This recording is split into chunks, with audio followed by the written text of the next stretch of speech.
श्रीराम समर्थ. गोपाल कृष्ण भगवान की जय. ओवी क्रमांक 312. तेही किजती कासाविसी, या इंद्रियांची प्रौढी ऐसी, जैसी मंत्रज्ञाते विवसी भुलवी का. ज्ञानेश्वर महाराज म्हणतायत, ही जी भूतं असतात त्यामध्ये हडळ नावाचा एक प्रकार असतो आणि ही भूते काढणारे जे मंत्रज्ञ असतात, मांत्रिक असतात, त्यांना ही भूते ताब्यात ठेवता येतात. ही हडळ जी असते ती अनेक प्रकारची रूपे घेऊन प्रत्यक्ष जीवनामध्ये येते. कधीकधी हा मांत्रिकच त्या हडळीच्या रूपाला भुलतो आणि ती हडळ आहे हे न समजता तिच्या नादी लागतो. त्याप्रमाणे इंद्रियांना आवर घालणारे हे साधक लोकसुद्धा कधीकधी त्या भोगांना भुलतात आणि ते जर नाही मिळाले तर कासावीस होतात. साधक कधीतरी त्या भोगांना भुलतातच आणि त्या भोगांच्या लालसेने, अपेक्षेने हैराण होतात, कासावीस होतात. एकदा लोकमान्य टिळकांकडे एक सुंदर स्त्री आपली काही कागदपत्रे घेऊन एक तक्रार म्हणा किंवा केसची कागदपत्र म्हणा दाखवण्यासाठी ती लोकमान्य टिळकांकडे आली होती. लोकमान्य टिळकांनी तिच्याकडे वर मान करून सुद्धा पाहिलं नाही. त्यावेळेला तिथे त्यांचे मित्र पांगारकर बसले होते. ते टिळकांना म्हणाले, अहो दादा, ही बाई जर पुन्हा आली तर तुम्ही तिला ओळखाल का? लोकमान्य टिळक म्हणाले, मी तिला ओळखणारच नाही, पण कागदपत्रे पाहिली की माझ्या लक्षात येईल. आणि मग म्हणाले, कागदपत्र पाहायचं का त्या बाईला पाहत बसायचं? त्या बाईला पाहण्याची काय गरज आहे? बघा, म्हणजे लोकमान्य टिळक हे किती सात्विक वृत्तीचे होते आणि निरपेक्ष वृत्तीचे होते. ते अत्यंत निस्पृह वृत्तीचे होते. एक सुंदर स्त्री समोर उभी असून सुद्धा त्यांनी तिच्याकडे वर मान करून पाहिलं नाही. आपल्यासारख्या सामान्य लोकांना ही गोष्ट शक्यच होणार नाही. मला तर नाहीच नाही. कारण आपले डोळे हे पाहण्यासाठी आसुसलेले असतात आणि कान हे स्तुती ऐकण्यासाठी आसुसलेले असतात. म्हणून ज्ञानेश्वर महाराज म्हणतात, डोळे आणि कान हे आपला सर्वात जास्त घात करणारी इंद्रिये आहेत. एका अर्थाने ती बदमाश आहेत. हा बदमाश शब्द ज्ञानेश्वर महाराजांचा आहे बरं का, माझा नाही, किंवा बेलसरे साहेबांचा असेल. डोळे आणि कान हे आपला घात करतात. ते केव्हा माणसाचा घात करतील हे सांगता येत नाही. त्यातल्या त्यात डोळे हे फारच फसवे असतात. डोळ्याद्वारे आपली शक्ती खर्च होते. एकदा एका गुरुपौर्णिमेच्या उत्सवासाठी गोंदवलेकर महाराज बनारसला गेले होते आणि त्या दिवशी बनारसमधल्या सर्व लोकांसाठी भोजन प्रसाद म्हणून जिलबीचं जेवण वाढावं असं महाराजांनी ठरवलं होतं. आणि त्यांच्याकडे स्वयंपाकघरात काम करणारी गंगूताई नावाची एक सेविका होती. ती महाराजांना म्हणाली, एवढंसं डाळीचं पीठ कोणाच्या नाकाला पुरायचं, यावर महाराज काहीच बोलले नाही. ते म्हणाले, तुम्ही स्वयंपाक करा, नैवेद्य वाढा आणि मग मी पाहतो काय करायचं ते. सगळी तयारी झाली, नैवेद्य झाला. महाराज आत आले आणि त्यांनी आपली नजर फक्त त्या नैवेद्यावर आणि स्वयंपाकावर टाकली. आणि मग महाराज गंगूताईंना म्हणाले, आता तुम्ही पानं वाढायला घ्या. त्या दिवशी बनारसमधले सगळे भक्त जेवून तृप्त झाले. एवढंच काय तर गावातले भिकारीसुद्धा जेवून तृप्त झाले. आणि संध्याकाळी म्हणजे रात्रीपर्यंत ही जेवणाची पंगत सुरूच होती. आणि रात्री 9 वाजता जेव्हा सगळी लोक जेवून तृप्त होऊन निघून गेली, तेव्हा महाराज आत येऊन बसले आणि गंगूताईंना म्हणाले, काय गंगूताई, पुरलं का अन्न? यावर गंगूताई काय बोलणार. त्या एवढंच म्हणाल्या, महाराज मला क्षमा करा, मी आपली योग्यता ओळखली नाही. आता आपण थोडंसं जेवून घ्यावं असं ती महाराजांना म्हणाली. परंतु महाराज काही जेवले नाहीत. आणि ही बातमी जेव्हा आईसाहेबांना म्हणजे महाराजांच्या पत्नीला समजली, तेव्हा तिने काय उद्गार काढले, महाराज हे अन्न कदापिही खाणार नाहीत, कारण ते सिद्ध अन्न आहे. सत्पुरुषांजवळ अशी अमृत दृष्टी असते, त्यांची दृष्टी सिद्धी पावलेली असते. ते ज्याच्यावर नजर टाकतील त्याचं कल्याणच होईल. आणि ती दृष्टी जेव्हा अन्नावर पडते तेव्हा अन्न कधीच कमी पडत नाही. आणि महाराजांजवळ अशी सिद्ध झालेली, सिद्धी पावलेली दृष्टी होती. ही डोळ्याची शक्तीच नाही का?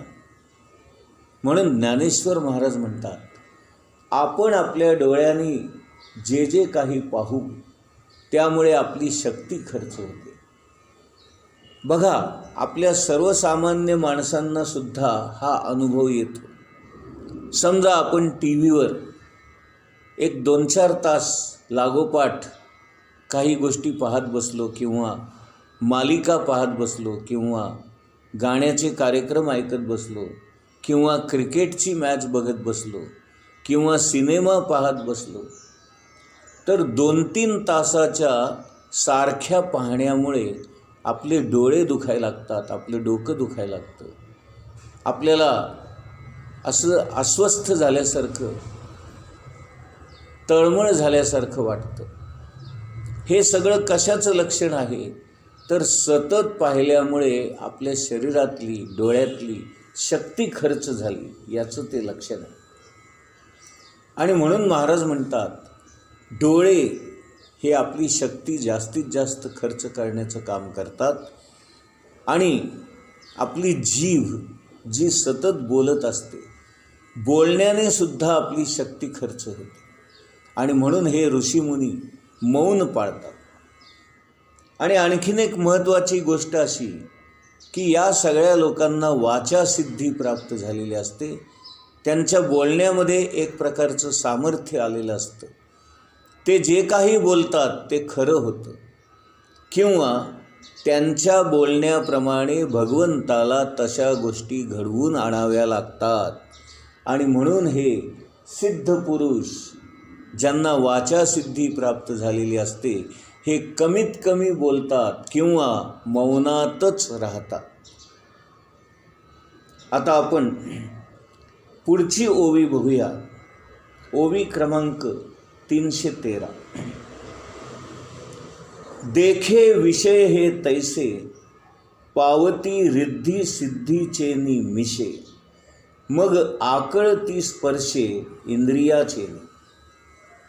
ज्ञानेश्वर महाराज म्हणतात की माणसाने, साधकाने साधन केले इंद्रिये जरी आवरली तरी त्याला रिद्धिसिद्धी प्राप्त होतात, त्या शक्ती प्राप्त होतात. रिद्धिसिद्धी याचा अर्थ एक प्रकारची समृद्धी, संपन्नता. ती ज्यांच्या मनामध्ये येते त्यांना ती संपन्नता प्राप्त होते. काही लोकांना संकल्पसिद्धी प्राप्त होते, म्हणजे त्यांच्या मनासारखं घडतं, संकल्प सिद्ध होतात. माणसाला जेव्हा या शक्ती प्राप्त होतात तेव्हा माणूस या शक्तीच्याच मागे लागतो आणि आपलं साधन, आपली तपश्चर्या, आपली साधना हरवून बसतो. या शक्ती इंद्रियांना फसवतात, माणसांना भुलवतात, साधकांना त्यांच्या साधनेपासून दूर नेतात. म्हणून सगळेच संत सर्वांना नेहमीच सावध करत असतात, सांगत असतात, रिद्धिसिद्धींच्या मागे जाऊ नका. तुकाराम महाराजांच्या बाबतीत असंच घडलं होतं. त्यांची परिस्थिती अत्यंत हलाखीची होती. घरी खायला अन्नसुद्धा नसायचं. त्यांची अगदी अन्नान्न दशा झाली होती. परंतु जेव्हा साधना करून त्यांना सिद्धी प्राप्त झाल्या त्यावेळेला लोक त्यांच्यासाठी इतके काही गोष्टी घेऊन येऊ लागले की त्याची भरभराट इतकी झाली की तुकाराम महाराजांना जी अन्नान्न दशा होती ती तर नाहीशी झालीच झाली, परंतु पुन्हा एकदा त्यांना श्रीमंती प्राप्त होते की काय असे त्यांचे दिवस पालटले. पूर्वीच्या अगदी उलट परिस्थिती निर्माण झाली. सांगायचा मुद्दा एवढाच की जेव्हा आपल्याला सिद्धी प्राप्त होतात तेव्हा संपन्नता येते, समृद्धी येते. समर्थ रामदास स्वामींची एक ओवी आहे, जो परोपकार करीतची गेला तो पाहिजे ज्याला त्याला, मग त्या पुरुषाला काय उणे भूमंडळी. नाही का? महाराजांना सुद्धा अशा रिद्धिसिद्धी प्राप्त झाल्या होत्या. एकदा गोंदवल्यामध्ये असा प्रसंग घडला. सर्वांची जेवणं झाली, आवराआवरी झाली आणि स्वयंपाक करणाऱ्या 2-3 बायकाच फक्त जेवायच्या शिल्लक राहिल्या होत्या. आणि अचानकपणे त्याच दिवशी रात्री कर्नाटकातून एक 10-15 मंडळी मुक्कामासाठी आली. आता अचानक ते सगळे आले म्हटल्यानंतर त्यांचं स्वागत करणं, त्यांच्या जेवणाची व्यवस्था करणं, त्यांच्या राहण्याची व्यवस्था करणं, ही सगळी कामगिरी महाराजांनी स्वतःवर घेतली. महाराज स्वतः स्वयंपाकघरात आले आणि गंगूताईंना विचारलं, किती अन्न शिल्लक आहे? गंगूताई म्हणाल्या, आम्ही 2-3 बायकाच फक्त जेवायच्या शिल्लक राहिलेलो आहोत आणि आमच्या पुरतंच अन्न शिल्लक आहे. महाराजांनी त्या अन्नावर आपल्या गळ्यातून, आपल्या अंगावरून आपली छाटी काढली आणि ती त्या अन्नावर पांघरली. आणि मग गंगूताईंना म्हणाले, कर्नाटकातून 10-12 मंडळी आलेली आहेत, त्यांच्या जेवणाची व्यवस्था झालेली आहे, आता तुम्ही पाने वाढायला घ्या. गंगूताईंना आश्चर्य वाटलं. त्या मनातल्या मनात म्हणाल्या, आम्हा 2-3 पुरेल इतकंच अन्न असताना महाराज 10-15 लोकांना जेवायला वाढा असं कसं काय म्हणतात? तरी त्या महाराजांची आज्ञा म्हणून निमूटपणे पाने वाढायला बाहेर निघून गेल्या. सर्वांची जेवणं झाली आणि महाराजांनी आपली छाटी त्या अन्नावरून जेव्हा बाजूला घेतली तेव्हा 3-4 जणींचं अन्न जेवढं होतं तेवढंच पुन्हा शिल्लक राहिलेलं होतं. हे बघून गंगूताईंना फारच आश्चर्य वाटलं. अशा प्रकारे सिद्धी प्राप्त झालेली असल्यामुळे महाराजांच्या गोंदवल्यामध्ये कधीच अन्न कमी पडत नाही. आज महाराज नाहीत म्हणजे नाहीत असं नाही, महाराज देहाने नाहीत, सूक्ष्म पद्धतीने किंवा सूक्ष्म रूपाने महाराज गोंदवल्यात आहेतच. आणि महाराजांची सिद्धी आजही गोंदवल्यामध्ये काम करते. म्हणून आजही हजारो माणसांच्या पंक्ती गोंदवल्यामध्ये उठतात, परंतु कधीच अन्न कमी पडत नाही.